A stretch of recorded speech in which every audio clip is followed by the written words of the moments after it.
The world believes they know the tragic story of Marilyn Monroe's final night, but they miss the single elegant note resting by her bed, a piece of paper containing 3 desperate words intended only for Joe DiMaggio.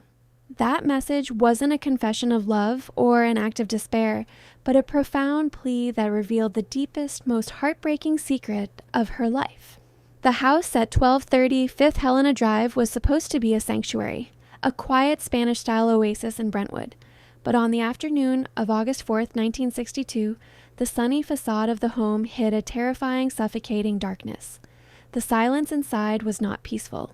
It was a heavy, judgmental quiet broken only by the sound of a woman pacing, a sound the world would never hear, but one that echoed the frantic beating of a desperate heart. Marilyn Monroe, the icon who could stop traffic in 3 countries, was utterly alone. The glamour had faded with this daylight. She was wearing an old silk dressing gown, leaving behind the pale, vulnerable face of Norma Jeane Mortenson. She was simply trying to outrun a terror that had chased her since childhood. She had fought tooth and nail for her career, battled the ruthless men who ran Hollywood, and achieved fame so massive it was almost mythical. Yet, sitting there, she felt smaller, more insignificant. The phone had rung countless times that week, demanding a piece of her. None had called for Norma Jeane. She had been fired from a major picture, her reputation was under siege, and the whispers in the press were cruel and unforgiving. The crushing weight of it all was physical, making breathing a conscious, exhausting effort. In that entire, dizzying, chaotic world of hers, there was only one anchor, Joe DiMaggio. She had picked up the phone just hours earlier, dialing the familiar private number. She needed to hear his steady voice, to feel the quiet strength of the man who still loved her. Joe simply waited, sending her flowers every week without fail, a silent, beautiful promise. But she had hung up the phone before it rang. She felt a deep, piercing sense of shame. How could she call him now after so much failure? The unyielding finality of the dropped call sent a profound, cold tremor through her, solidifying her decision to choose silence over his protection. Her eyes fell on a small framed photograph resting on her bedside table, a simple black and white image of her and Joe laughing on their wedding day. She picked it up, her fingers tracing his face, the man who had always been her safe harbor. She knew he would be on the next flight out, no questions asked. The problem was her own profound feeling of inadequacy, her conviction that she had failed him and was unworthy of the quiet life they could have had. She set the photo down gently and rose, moving toward the writing desk where a pristine sheet of elegant stationery lay waiting. She only needed one final, quiet message to reach the one heart that mattered. As the sun began to dip, she knew she had to write. She picked up the heavy golden pen, realizing that the most important words of her life would be the very last. Across the country, Joe would soon be reaching for his own phone, driven by a nameless panic and a premonition that was far more than just a bad feeling. He was about to break the rule they had both silently agreed upon, an action that would put him on a collision course with fate. Far north in San Francisco, the air was sharp and cool, but in the quiet, spacious living room of Joe DiMaggio, the temperature felt suddenly arctic. It was only 6:30 that Saturday evening, and Joe was watching a baseball game, his mind caught in a powerful, nameless current of anxiety. He reached for the phone, an almost automatic gesture, driven by an agonizing premonition.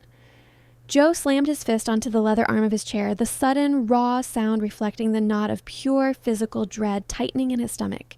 For Joe, the world could talk all it wanted about the glamorous star, but Marilyn was simply Norma Jeane. After the divorce, he had retreated, becoming a fortress of dignity and silence. He never spoke publicly about her, refusing every offer to cash in on her fame.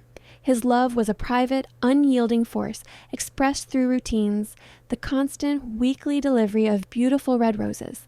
But on that fateful Saturday, his routine was disrupted. He had tried to call her earlier, but had only reached her overly protective housekeeper. Now, the need to hear her voice was a physical ache.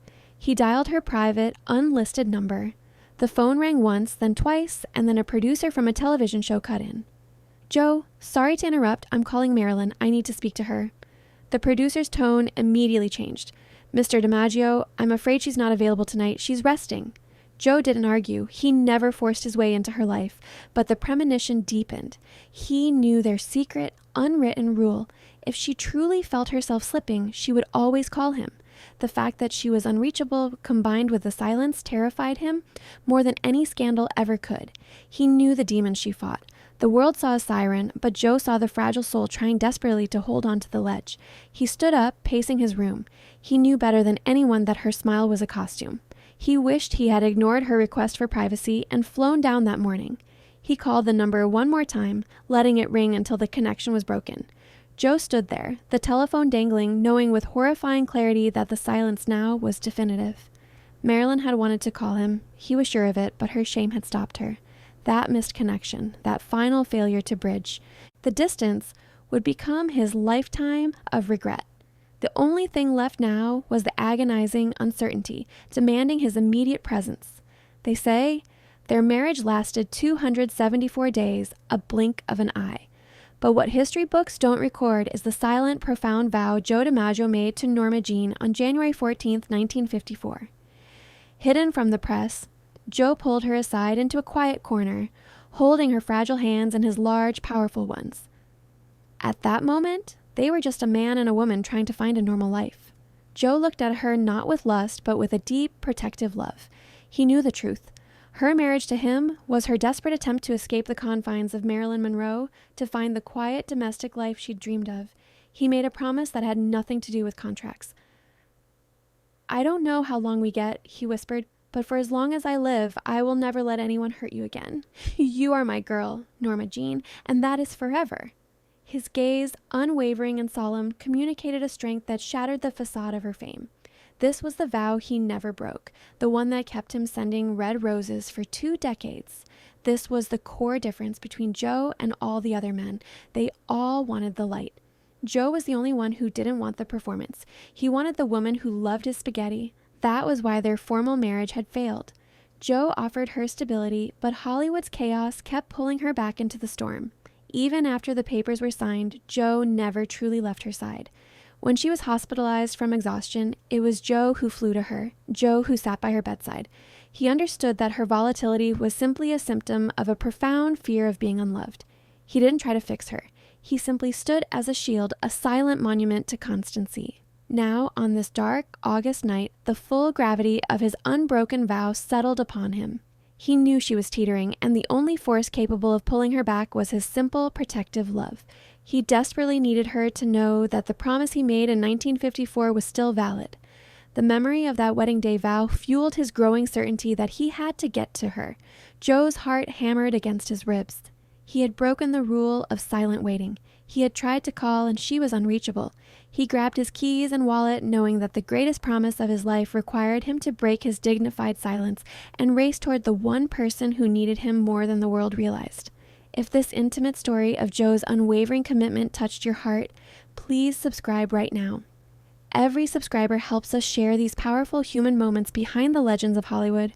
Eunice saw the note first, and for one terrifying moment, she almost destroyed the most important message of Marilyn's life. The sun had fully vanished, leaving behind a bruised twilight. The only other person allowed inside that silent fortress was Eunice Murray. As she entered the room, she immediately felt the unnerving shift in the atmosphere. There was an unsettling, deep calm about Marilyn. Not the exhaustion of sleep, but the quiet of something already settled. Marilyn was sitting up in bed, looking small. She had often been volatile, but tonight she possessed a strange, serene dignity that Eunice found utterly chilling. It was the look of a woman who had finally stopped fighting.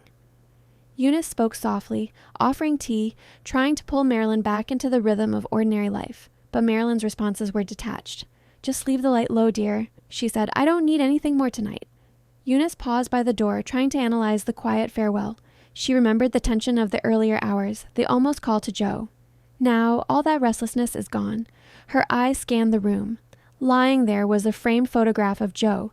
Next to it was an unread film script. But what truly drew Eunice's attention was the stationery. It was a single, expensive sheet folded neatly in half, sitting right next to the lamp, impossible to miss.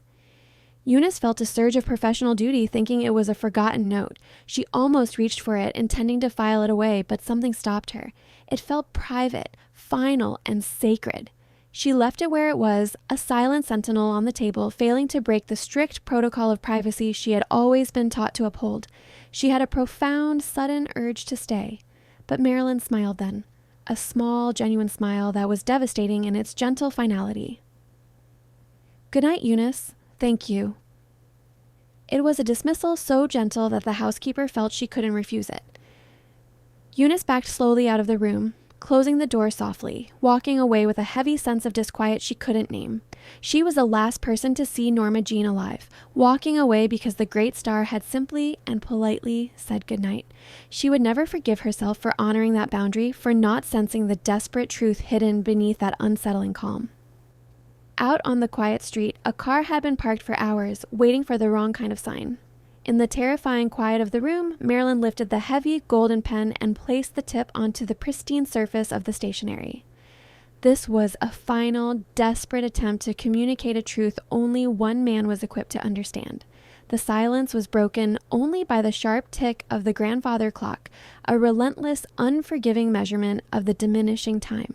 She began to write, the words pouring out in a torrent of pain and regret, describing her fear of the future and her profound exhaustion. But as she read it back, her eyes filled and a tear dropped onto the page. It was too much, too chaotic, too Marilyn. Joe needed the simple, direct voice of Norma Jeane. She ripped the page from the pad, crumpling it into a tight ball, and tossed it into the wastebasket. She retrieved a new sheet, took a deep, shuddering breath, and forced her hand to still. She realized that everything she wanted to say could be condensed into one essential feeling. She knew Joe's heart, his strength, and his inability to blame her. She was writing to address the only great regret she carried. The most famous woman in the world used her final precious moments to make one last desperate effort to be understood by the only person who had ever truly tried. Her pen moved slowly, inscribing 3 simple, direct words. These words weren't a plea for help. They were an admission of guilt, a profound acknowledgement of the purity she had sacrificed. She placed the folded note like an epitaph right next to the photograph, intending for Joe and only Joe to find her final communication. She didn't write, "I love you." The single line she wrote was a request for absolution from the one man whose love had been the most costly thing she ever lost. With the ink still drying, she folded the note quickly, concealing the truth within its crease. She then placed it precisely on the bedside table, ensuring it would be the first thing he would find. A fragile peace settled over her face. She had done what she needed to do for the man who loved Norma Jeane. Outside, the silence of the Brentwood night deepened, hiding the unseen movements of Joe DiMaggio, who was beginning his desperate journey south. The world was about to break around her quiet home, but for now, the secret of the 3 words rested safely on the bedside table, waiting for the only heart that could possibly understand their true, devastating meaning. This story focuses on the ultimate sacrifice for love. What is the greatest, most profound regret you've ever carried? Let us know in the comments below and share a time you wished you could ask someone's forgiveness. The profound, settled quiet of the night was shattered by the brutal, repetitive sound of fists hammering against a locked door. It was the early morning of August 5th, 1962. Eunice Murray was delivering the desperate blows, having woken with a cold, absolute certainty that the serene calm of the previous night had been a terrifying deception. The phone calls, the panicked whispering, the eventual breaking down of the bedroom door, it was a chaotic, horrifying symphony. The moment the lock gave way, the life of Marilyn Monroe became a crime scene and a media spectacle. The light of the morning revealed the tragic truth. The vulnerability that Joe had tried so desperately to shield was now exposed. The small, elegant home is instantly filled with a jarring mix of figures. Uniformed police, frantic lawyers, and the sharp, calculating eyes of Hollywood power brokers. Each person was looking for the same thing, an explanation, a narrative they could control. Her passing was not allowed to be private. Amidst the official chaos, the search began. They checked the wastebasket, hoping for a final, discarded thought. A stern-faced police detective, focused on toxicology reports and official procedure, spotted the elegant, folded note on the bedside table. He immediately picked it up, unfolding it to read the 3 heartbreaking words. He looked at the simple text, scoffed dismissively at the personal drama, and declaring it irrelevant to the official inquiry, casually slipped the stationery into a labeled evidence bag. The investigator's swift action effectively hid the note's existence from the immediate narrative. In the rush, the lawyers and officials missed the profound, simple truth. The single folded piece of paper, the most honest communication of her life, was about to be swept away, momentarily dismissed as meaningless by the very people tasked with securing the room. That small, discarded note, now resting in a plastic bag, was waiting for the only pair of hands that knew how to truly handle her most fragile secret. The chaos continued to mount, but a profound emotional silence began to spread over the city. And across the country, Joe DiMaggio was already in the air, flying toward a rendezvous with a devastation he had seen coming for hours. He was unaware that the most crucial piece of the puzzle had been found, only to be dismissed and hidden by the cold logic of the law. Joe DiMaggio's flight from San Francisco was an agonizing silence, a journey fueled by his crushing premonition. He had to get there. He knew she had left him a final message, the one communication she couldn't risk having fallen into the wrong hands. As his car approached the Brentwood home, the scene outside was a vulgar, desperate confirmation of his worst fears, a cacophony of sirens, flashing bulbs, and the cruel, hungry shouts of the press. He stepped out of the car as a silent, powerful force of nature. His dignity was his armor. He did not look at the reporters. He simply moved forward, his jaw set in determination. Joe was a fortress of quiet grief, a man whose presence immediately demanded reverence. Every camera flash seemed to recoil from his grief. He was the only person there who truly deserved to be there. He walked past the men in suits, past the frantic staff, and into the bedroom. The lawyers and officials suddenly seemed small and insignificant under his gaze. Joe didn't look at the evidence. His eyes went straight to the bed. In that agonizing, profound moment, he was alone. With Norma Jeane, he sank onto the floor beside the bed, his head bowed, his large shoulders shaking with a silent, consuming pain. The noise of the world vanished entirely. While the lawyers busied themselves, Joe's loyal bodyguard, Frank, approached the detective. Frank had seen the detective pocket the stationery and knew it was the private communication Joe was looking for. In a moment of quiet, defiant rebellion against the official process, Frank intercepted the evidence bag, retrieving the folded note. He knew that this private message was meant for his boss. Frank knelt down and simply placed the retrieved paper into the powerful, trembling hands of Joe DiMaggio. Joe looked up, his eyes red and raw, focusing on the small white note. It was a private offering amidst a horrifying public desecration. He knew with a heartbreaking certainty that this single folded sheet contained the final, desperate truth of the woman he loved. He was holding the last confession of his life's great love. The rest of the world could search for secrets and scandal, but Joe knew the truth he held in his hand was the only one that mattered. He finally raised his head, dreading the 3 words that would solidify his lifelong pain. Joe sat there on the cold floor, the elegant stationery burning a hole in his palm, refusing to open it for a long, quiet minute. He was afraid of the specific, agonizing sorrow that only Norma Jeane could communicate. Finally, with a tremor, he unfolded the paper. The chaos of the room, all of it faded into a dull hum as his eyes locked onto the center of the sheet. Marilyn had not written a long, dramatic farewell. She had used only 3 words. Joe stared at the phrase until the ink blurred and his vision clouded with unshed tears. The 3 words were, "Please forgive me." The legendary composure of the Yankee Clipper completely fell apart. He didn't cry out, he just quietly broke. The tears streamed down his face, silent and devastating. Those 3 words were the key to the deepest secret of Marilyn Monroe, her profound internal conviction that she was unworthy of Joe's simple, pure love. She wasn't asking for forgiveness for leaving him. She was asking for forgiveness for failing to be the woman he wanted, the quiet, stable Norma Jeane who could have found happiness in his ordinary, safe harbor. Her deepest secret was her belief that she had been too chaotic, too Marilyn to accept the good, constant love he offered. He thought of the reporters waiting outside. He knew they would twist this plea for forgiveness into proof of her fragility and unworthiness. He would never let that happen. Joe gently pressed the paper to his lips, his shoulders heaving with a grief that went beyond loss. He had vowed to protect her, yet her last action was to ask his pardon. It was a final, tragic role. Reversal. The note confirmed every premonition he had felt. He folded the note again, carefully, tucking it into the inner pocket of his coat. A secret that would remain sacred and unseen for the rest of his life. This was the moment the public Marilyn Monroe ceased to matter to him. All that remained was the sacred trust of Norma Jeane's last wish, a desperate plea for absolution from the one man who had loved her without condition. At that moment, Joe made a silent, unshakable promise. Joe DiMaggio had his answer, a heartbreaking instruction written in 3 words. If this revelation about Marilyn's final, private moment with Joe has moved you, please share this story immediately with someone who understands that true love is often silent and defined by forgiveness. Joe slowly rose from the floor, the crumpled note pressed safely against his heart, and in that moment, his silent vow became an eternal command.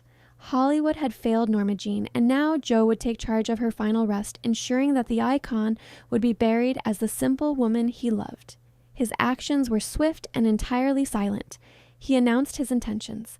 No one who had profited off the Marilyn Monroe myth was to be present at the service.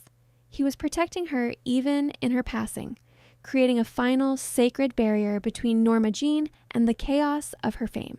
He arranged for the service to be small, private, and conducted with dignity. He selected the simple green dress she had worn during their quiet honeymoon as her final garment. This quiet, powerful control was Joe's answer to her, "Please forgive me." His refusal to let the world touch her dignity was his way of saying, "There is nothing to forgive. I am here now, and you are safe." The funeral was a day of profound, intimate grief, free from the spectacle she had been forced to endure. Joe stood alone at the front, his head bowed. But Joe's response did not end at the cemetery gates. His devotion was to become a legendary whispered ritual, the 20-year delivery. For 2 decades, without fail, 3 times a week, a bouquet of half-dozen long-stemmed red roses arrived at her crypt. This meant that over 2 decades, Joe personally ensured 320 individual roses were delivered over 1040 separate days. This wasn't merely a gesture of remembrance, it was an act of constant, tangible absolution.